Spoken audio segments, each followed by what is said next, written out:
സംവരണം റദ്ദാക്കിയതിനെതിരെ ബീഹാർ സുപ്രീം കോടതിയിലേക്ക്. പട്ന ഹൈക്കോടതി വിധിക്കെതിരെയാണ് സുപ്രീം കോടതിയെ സമീപിക്കുന്നത്. പിന്നോക്ക സംവരണം വർദ്ധിപ്പിച്ചപ്പോൾ പരിധി മറികടന്നതായി ചൂണ്ടിക്കാട്ടിയാണ് വിധി. വിവരങ്ങളുമായി സിബി ജോസഫ് ചേരുകയാണ്. സിബി, വിധിയിലെ വിശദാംശങ്ങൾ എങ്ങനെയാണ്? അഞ്ജന, ഇപ്പോൾ പട്ന ഹൈക്കോടതി വിധിക്കെതിരെയാണ് സുപ്രീം കോടതിയിൽ ബീഹാർ സർക്കാർ സമീപിച്ചിരിക്കുന്നത്. അതായത് ഈ പിന്നോക്ക സംവരണം വർദ്ധിപ്പിച്ചപ്പോൾ പരിധി മറികടന്നതായി ചൂണ്ടിക്കാട്ടിക്കൊണ്ടായിരുന്നു ഇന്നലെ പട്ന ഹൈക്കോടതി ഈ ബീഹാർ സർക്കാരിന്റെ ഒരു ഹർജി, അതായത് ഈ ജാതി സംവരണം 65% ഉയർത്തിയ നടപടി റദ്ദാക്കിയത്. അതായത് ജാതി സംവരണത്തിന്റെ അടിസ്ഥാനത്തിലായിരുന്നു 50% സംവരണം 65% ബീഹാർ സർക്കാർ ഉയർത്തിയത്.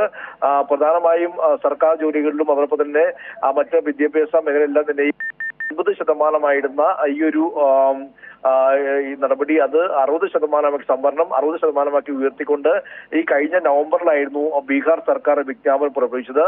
അന്ന് മഹാസഖ്യ സർക്കാർ, അതായത് BJPക്ക് ഒപ്പമല്ലാത്ത മറ്റ് RJDയും കോൺഗ്രസും ഉൾപ്പെടെ മഹാസഖ്യ സർക്കാർ ഉള്ളപ്പോഴാണ് ഒരു ജാതി സെൻസസ് അവിടെ ബീഹാറിൽ നിതീഷ് കുമാർ നടപ്പാക്കുകയും പിന്നെ അതിന്റെ ഭാഗമായിട്ട് ഈ 65% പേർ അവിടെ OBC SC ST അങ്ങനെ പിന്നോക്ക വിഭാഗങ്ങൾ കണ്ടെത്തുകയും അതിന്റെ അടിസ്ഥാനത്തിൽ ഈ ഒരു പിന്നോക്ക വിഭാഗമുള്ള സർക്കാർ ജോലിയിലും വിദ്യാഭ്യാസ സ്ഥാപനങ്ങളിലും 50% എന്നുള്ളത് 65% ഉയർത്തുകയായിരുന്നു. എന്നാൽ അതിനെതിരെ ഇത്തരത്തിൽ ഈ ഒരു നടപടിക്കെതിരെ ചില ഹർജികൾ ഹൈക്കോടതിയിൽ പോവുകയും അത് ആർട്ടിക്കിൾ 14-15 പ്രകാരം ഭരണഘടനയുടെ പ്രകാരം ഇത് തുല്യതാ വ്യവസ്ഥകൾ ലംഘിക്കുന്നു എന്ന് ചൂണ്ടിക്കാട്ടിക്കൊണ്ട് കുറെ ഹർജികൾ ഇത്തരത്തിൽ ഈ ഹൈക്കോടതിയിൽ എത്തുകയായിരുന്നു. ഈ ഹർജികൾ പരിഗണിച്ചുകൊണ്ടാണ് ഈ ബീഹാർ സർക്കാരിന്റെ ഈ ഒരു 65% ഉയർത്തിയ നടപടി പട്ന ഹൈക്കോടതി റദ്ദാക്കിയത്. എന്തായാലും ഈ റദ്ദാക്കിയ നടപടിയെ ചോദ്യം ചെയ്തുകൊണ്ട് ഇപ്പോൾ സുപ്രീം കോടതിയിൽ സമീപിക്കാൻ ഒരുങ്ങിയാണ് ബീഹാർ സർക്കാർ.